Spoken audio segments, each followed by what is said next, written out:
You're listening to Founders on Air with Steve Orenstein and Mike Rosenbaum. Today we have Will Davies, CEO and co-founder of Car Next Door, Australia's largest peer-to-peer car sharing network. Hey Will, thanks for joining us. How you going, guys? Excellent. So you've built a very big startup in Australia. So tell us, what do you do outside of working inside your startup? Well, in all your free time? Yeah. When I started Car Next Door, which was 2013, we got it going. I had no kids, and now I've got three. I've got three boys, aged 3, 6, and 8, and so they take up a lot of time. I do yoga and Pilates because my back's a bit stuffed. I play OzTag, bit of touch football, and I ride my pushy around. Yeah, right. So do you do actually any work? That's not very much. That's just a few hours a week. No, I think I do a little bit of work. Yeah, very good. And you managed to get on Shark Tank in the early days. How was that for the business? That was a really interesting experience. So we got on Shark Tank when we were about 2 years in. I think it was 2015, and what we thought would happen was that most of the businesses on Shark Tank, they might be running at a valuation of 400,000 or something like that. We just raised money at $6 million pre-money valuation, and so I was thinking, no, they're probably all going to say no, but we'll get some good PR out of it. Yeah. And what ended up happening was Steve Baxter said yes, and the PR effect from the show was actually pretty minor. But Steve's been a great investor, so we got the opposite of what we wanted. We thought we'd get PR and no investor. We got a good investor, and the PR was not that great. Yeah, right. And so would you do it again? Would you recommend it to other startups?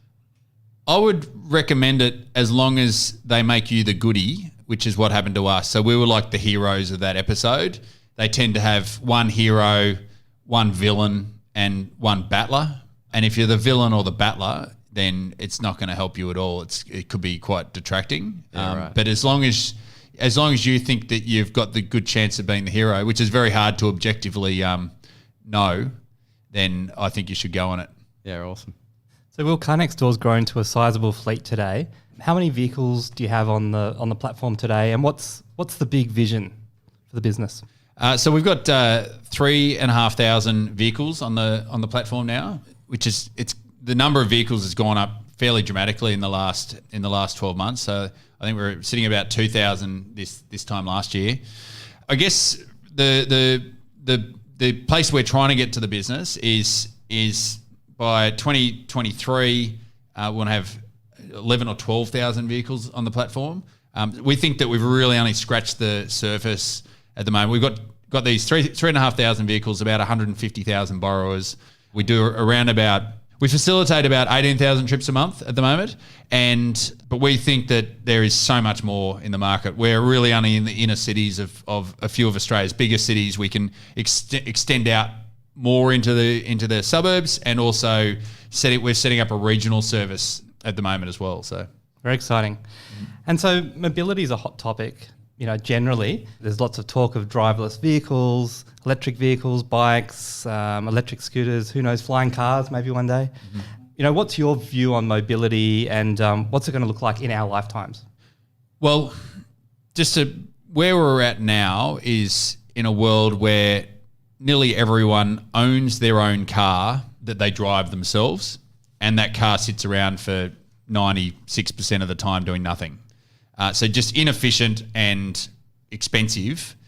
And I think in another 5 to 30 years, and I've deliberately set a really broad time span because that's the whole issue. No one knows when this is going to happen. But in 5 to 30 years, we're going to be in a world where you press a button on your phone and an autonomous robo-taxi comes and picks you up and takes you where you want to go. You get out, it goes and picks the next person up. So they're going to be shared autonomous vehicles. So we're on a journey from the current world, own your own car, drive it yourself, to this shared autonomous world. And we just don't know how long it's going to take because of technology and regulatory stuff that happens.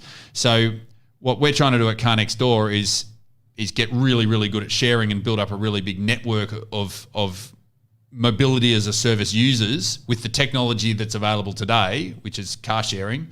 And then as that world progresses, we want to be ready to be able to capture that. Yeah, excellent. Sounds very exciting. And so you've managed to pick up some really big brand names and also some big sort of individual investors, including Steve Baxter, Hyundai, and also Caltex. And so how did you manage to And get... Suncorp. And Suncorp now. Excellent. How did you manage to get those big brands on board? Look, I think it's very business specific. Fundamentally, that future that I just told, the place where we are now with, what people are doing with their cars now and this future, that's not just stuff I've made up. There is a lot of people in a lot of big businesses that believe that that's the case, and if that is the case, it's going to threaten their whole business model. In a world where there's robo-taxis picking everyone up, people aren't buying cars, that's a big threat for a car manufacturer. Yeah. And so I guess what I've done is I've reached out to what I think are the right parties who are going to be really interested in this and are going to see the potential changes to their business model and look to work with them. Yeah, okay. And so it's quite a natural fit. So yeah, it hasn't been us needing to push super hard. It's been a very mutual thing to want to work together to try to end up in it with a position that's a lot closer to where the world's moving. Yeah, okay. So like as a specific example, like take Hyundai, you just email them and like how did you get there? Yeah, it's good. I like giving specific examples. So Hyundai, I got onto LinkedIn and found out that I think a banker that I knew ended up they had some sort of leasing arrangement with Hyundai, and so either they introduced me or I just got onto LinkedIn. Actually, I think they might have been, banker introduced me, or I sent him an introduction to forward on and he was farting around not doing it. And in the meantime, I jumped on LinkedIn and said, hey, COO of Hyundai, we should have a chat. And he wrote back and caught up with him. Yeah, right. I think before the banker got around to it. So the network wasn't that handy, but LinkedIn was really good. Yeah, excellent. So it's amazing. Like if you get the right person and you are direct enough with that initial approach, it's no use being vague. It's like, I think that there's big opportunity for us to work together and here's why. They're going to get a lot of emails like that. But if yours makes sense and you've got credibility behind what you're doing, then I think that you've got a good chance of people responding. Yeah, excellent. And with Suncorp, was it something similar? So Suncorp, we've got a bunch of insurance things that we're always trying to do. Like, so we're actually trying to make it so that Suncorp and other brands, if someone who's got Suncorp own Amy, for example, we had a problem where if someone was insured with Amy and they say, hey, I want to put my car on Car Next Door, Amy would go, no, we need to cancel your insurance entirely, even if we're going to cover the damage on Car Next Door. That was their thing. So I got in contact with this guy from Suncorp to help get that and then get that sorted out, which they did, and so have all the other insurers. But then through the conversation, when we were capital raising, I said, hey, here's where I think the world's moving to in mobility. I think there's potential for that to threaten insurance for cars. So should we have a chat? And that's where it got to from there. Excellent. Yeah. And So I think it's about being really clear on what your theme is and what's the reason that they would want to. How are you? If you don't fit into their corporate objective, it's not going to happen. Yeah. So it's trying to work out if you do or not, and then targeting those people that you do. Yeah, okay. If you've got an app like that makes someone's face look like a potato, I don't think Suncorp's going to work. It's not probably worthwhile reaching out to Suncorp or Hyundai. They might not insure you. Yeah, exactly. And like, how long do those sort of processes take that when you run through the corporate process to invest in your business? Well, I think it's very case by case, but with Hyundai, for example, I would have reached out to them in May of 2017, had the first reach out. We were doing our capital raise and we closed that capital raise in December 2017 and it was too fast for them to be able to do it. And so they ended up coming on board June 2018. So that was a year and a month Yeah, okay. before from introduction to that happening. So it's a very long cycle. Yeah, okay. Yeah. Suncorp was a bit quicker. They were able to sort of fit in with our current raise. So, it's not always going to be like that, but it just depends on where you sit on people's priorities. Yeah, right. And what tips would you give to other founders in sort of looking at getting a corporate involved as an investor? One of the things that I think is really important is typically with individual financial investors or just high net worths that get in, they are going to own a fairly small stake on an individual basis usually, and there's a high level of alignment between you and them typically, like unless you've got some really funny clauses. So you're not going to be that likely to need to rely on the shareholder agreement very much. However, when you have a corporate involved who might have a very big stake, like we've got two corporates that have 15-ish% each, it's a very meaningful material stake, and your and other financial investors' interests might not necessarily be aligned with theirs. And so you need to be a lot more careful to make sure that your shareholder agreement is really up to scratch and is going to leave you with a fair position and the ability to be able to get your way out of these things. So I'd suggest a very good lawyer who's had experience with corporate investors before would be one of the fundamental things. Yeah, okay. I think that's great advice. And so you've raised a fair bit of capital to date. How much have you raised to date? Around about $24 million. Wow. Yeah. That's awesome. Yeah, it is. Like, I would have, if we could have done it without raising any capital, that'd be even better. But I think it's the thing with capital raising, you need the money to keep on building the business. But the other thing that I do like about capital raising is it forces you to, really forces you to think hard about what you're doing and get everything lined up and in order, which I think would be difficult to do that with the same amount of discipline if you weren't trying to get money out of people.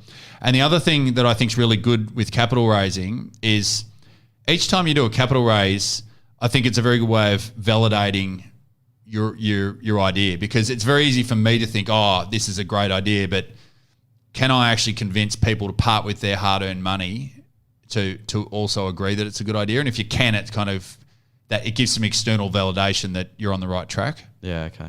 Yeah, not that all money is smart, but I've kind of looked at each capital raising round as, all right, if I can raise the capital, I'll do everything I can to raise the capital. And if I can raise it, we'll keep going. And if I can't raise it, then, maybe the idea was crap. Yeah. And what tips or steps would you give or recommend to a founder who's sort of starting out sort of at the early days in thinking about sort of raising capital?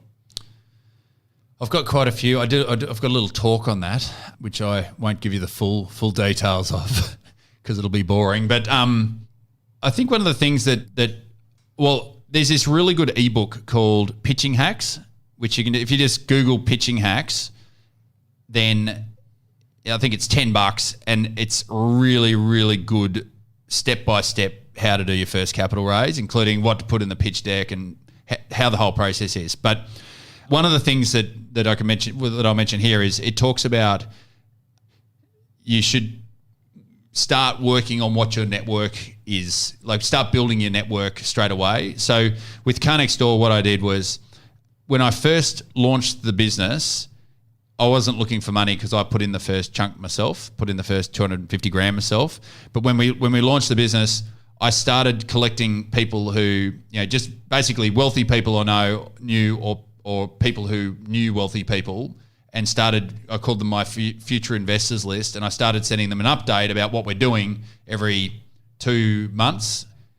And by the time I went to raise capital, I'd already communicated with those people 4 or 5 times, and they can sort of see the journey, see how we've been overcoming problems, seeing what we've been doing.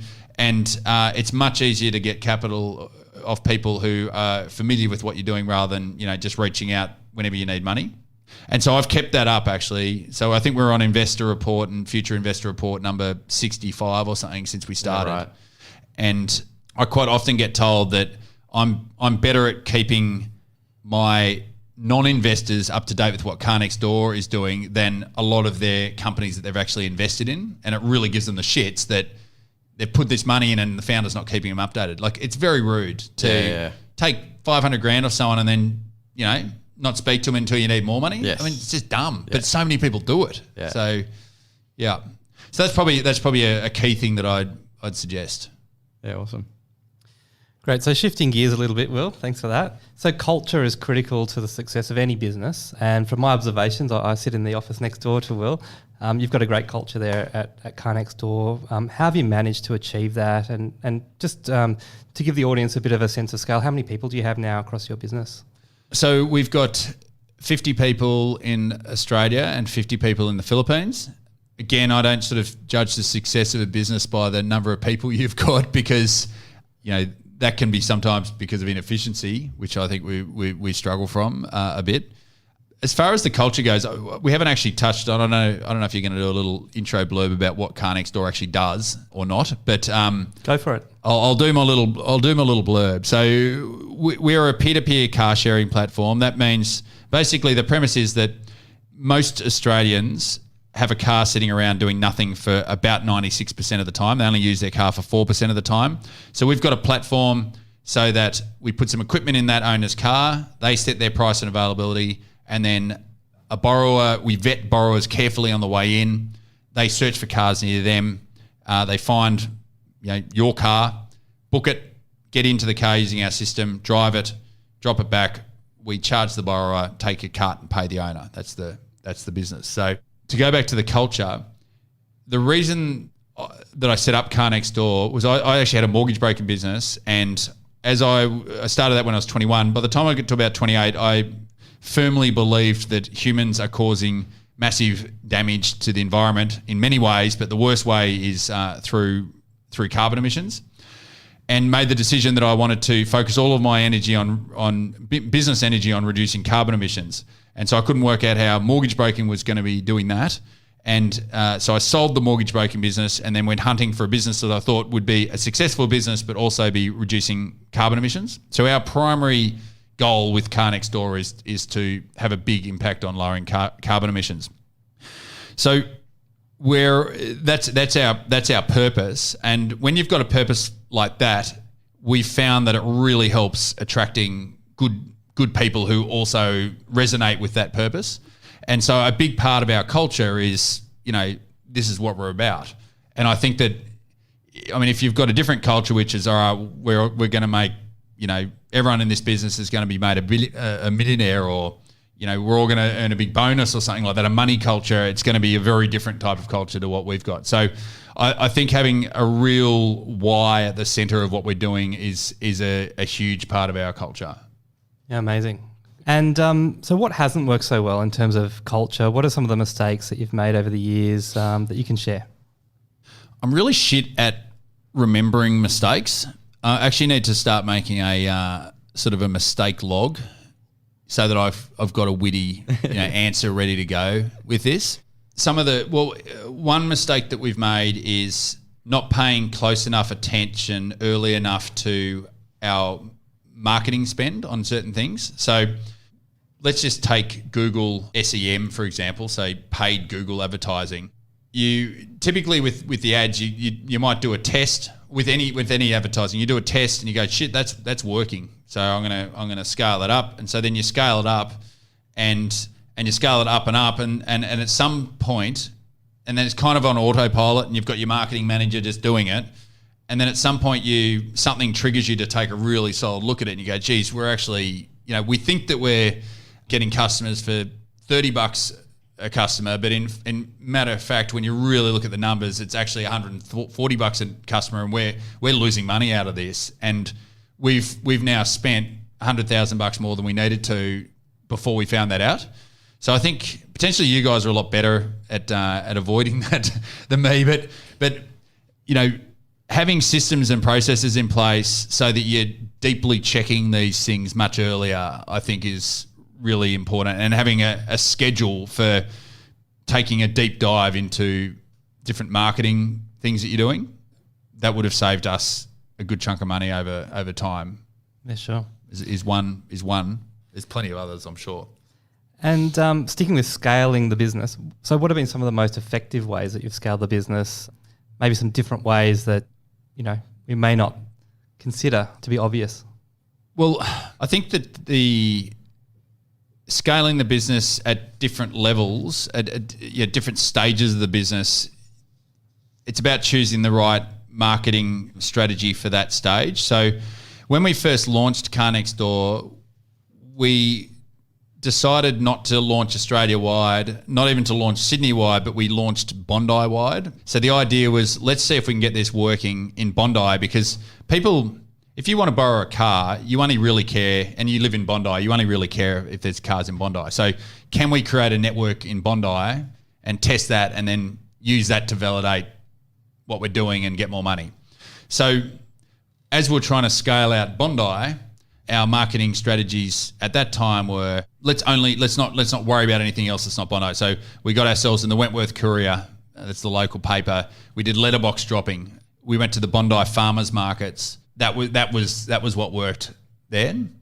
But then we're not going to consider any of that stuff anymore as we're trying to sort of scale out to the whole of Australia now. The main things that are working for us now is SEO. So we're spending a lot of time and effort on SEO. If you look at us for most of the key searches like car rental, Randwick, or we're right up there for all of that sort of stuff.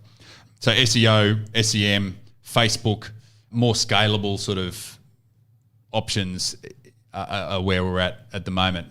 But the thing that hasn't changed is we do a small scale test and we see if we can get any traction on it. If we do get the kind of traction that we want, we scale it out a bit. And if it's still working, we scale it out, the whole way. And then it goes into our system, like what I said before with our mistake, it goes into our system where it gets checked thoroughly every 3 months to make sure it's still working. So that's, yeah. And we've done that from the start. Small little test. If it works, build it up. It's just different as you grow. That's great. Thank you for sharing. All right. And so there must have been some hairy moments as the business has grown. Can you share one of those with us and sort of how you got through that? One that comes to mind in the first year. So we launched 2013. We got about 40 cars on in Bondi, and we had about 600 borrowers, and so it was kind of working. We're turning over $19,000 a month or something that felt really, really solid at the time, and I went out to raise capital, but I had to get my head around I'd never raised capital before, so I was trying to work out how to do that, and that whole process I thought it was going to take 1 or 2 months, and in the end it took sort of 9 or 10 months to get the money in. And through that process, I kind of worked out, all right, we're actually going to run out of cash let's say it was December, we're going to run out of cash in February unless we take some drastic action. And I guess what I did that's probably a bit different to what some people would have done is I told the team, I shared the financials with the team, even though they were looking really dire. And because I'd been sharing the financials and the situation, everyone knew we were going to run out of cash at this date. It wasn't a big surprise. It wasn't like, we got to January, it's like, oh, we got 20 days left. Because I've been sharing that, we basically decided, all right, for the next 4 months until this capital raise, are you guys happy to switch your cash for equity? And everyone in the team did. And we were able to stretch our runway out to September. And that was well enough time for us to raise the capital. So I think just I've never had an issue in the whole, whatever it is, 8 years now of Car Next Door, where by being very transparent and telling the team pretty much everything, that hasn't been of benefit. Yeah, right. And it's certainly never hit me in the face. It's never come back and become a problem because I've told the team too much. So I think often people just think, everyone should be just needs to know basis. I don't want to worry the team with the financial stuff, but I think if you share it, everyone buys in, and it's a much better way to operate. Yeah, excellent. And I think from an investor's point of view, seeing that you've got a whole bunch of people that are prepared to work for nothing for a period of time, replacement for equity is pretty valuable. Yeah. I don't even know if we marketed it that well at the time. We might have thought that was a negative to the investors, but yeah, looking in hindsight, that would have been a great thing to tell people. Absolutely. And so what are the key sort of KPIs that do you look at on a daily basis or a monthly basis? The one that I think every business has got like just a number that seems to work for them. And so for us, it's like trips per week that's the thing that I get excited about and that I'm constantly looking at, and that's the one number. I guess you could look at revenue per week. There's a whole bunch of numbers you could look at, but that's the number for us that we kind of focus on a fair bit. Yeah. But how often do you look at it? It'd be, we've got this thing so I can kind of compare how we're doing on Wednesday this week with how we're doing this time last week on Wednesday. And so I'll look at that one just to see if we're, a bit ahead or a bit behind. Probably 5 or 6 times a week or something like that. Yeah. Like it used to be 5 or 6 times a day, but I think as things get a bit older, you let go of certain obsessions. But then as the business gets bigger and more complex and there's more things, there's a whole bunch of different stats that you've got to look at and different people in your team have got to look at. So we've got a system in our business where we use a system called Looker, which helps you pull all the analytics and put a bunch of graphs up so everyone on the team can see that. And then secondly, we've got this KPIs sheet. It's just a big long Google sheet, and every division in the business has their particular stats that they're looking at. So one stat that the customer service team is looking at is how many people have had to wait for longer than 5 minutes. And if that number gets too big, then we know we've got a problem. Now, I'm not going to be looking at that number, but our head of customer service definitely needs to be looking at that and making sure that they're on it. So, yeah, I think that a business, once you get to a certain scale, or maybe if our number of people, we've probably got 100 different or 150 different stats that we're looking at. I'm sure yours is the same. Yeah. And then you just cascade it down. So there's certain stats that the whole team look at, and then there's certain stats that each division looks at. Yeah, the other one that I'm really interested in is how much revenue is coming through a month. But you kind of only know that by the end of the month. So yeah, makes sense. Yeah. Will, what's the best piece of advice you've been given along your journey so far? Well, one interesting one, this probably goes into another mistake that we made, but it's always easy to say mistakes in hindsight. So we decided to set up a business called Ride Next Door. So we already had Car Next Door, but we had Ride Next Door, which was a shuttle. It was going to be a mixture between an Uber and a bus. So it was a fixed route, but you could book a seat in advance and you could see where the bus was coming and just jump onto it. And so we set up spent about 150 grand building this app that ran the whole thing. We leased a little minibus that was doing laps basically down from Bondi Beach to Bondi Junction. And so we got it all ready, and then we started off doing a free trial. And what happened was, even with a free trial, we did it for 6 or 7 weeks.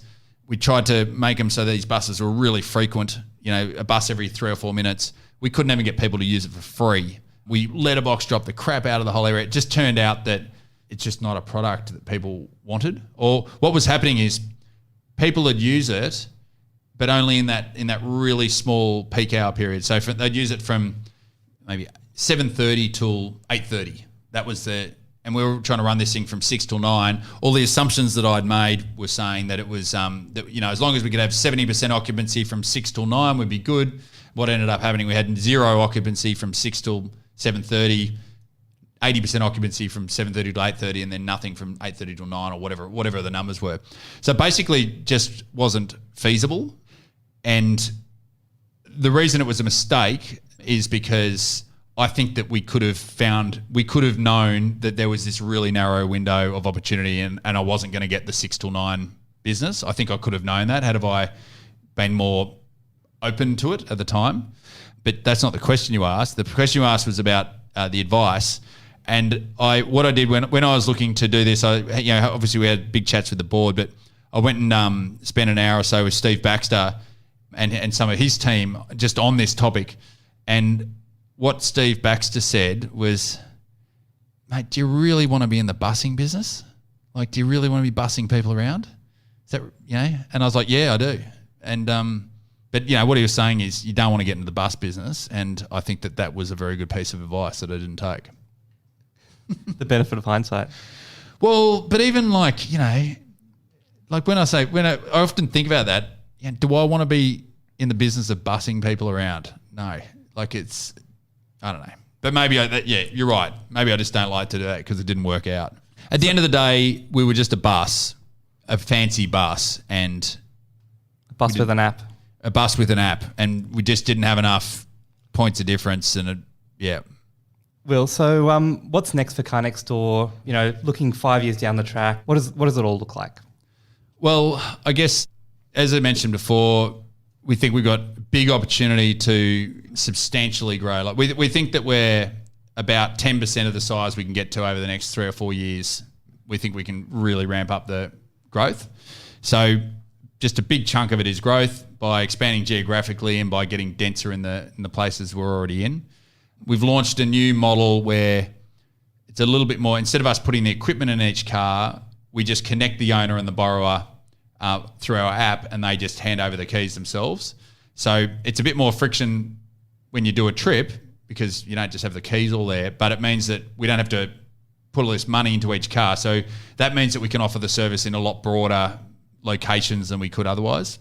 So that's a big thing that we're working on. And then the rest of it is just growth, which I mentioned before, and also working very hard to reduce our costs. So we spend money on damage as it happens, on customer service, and we think that we've got a lot of room that we can help get a lot more efficient in those areas.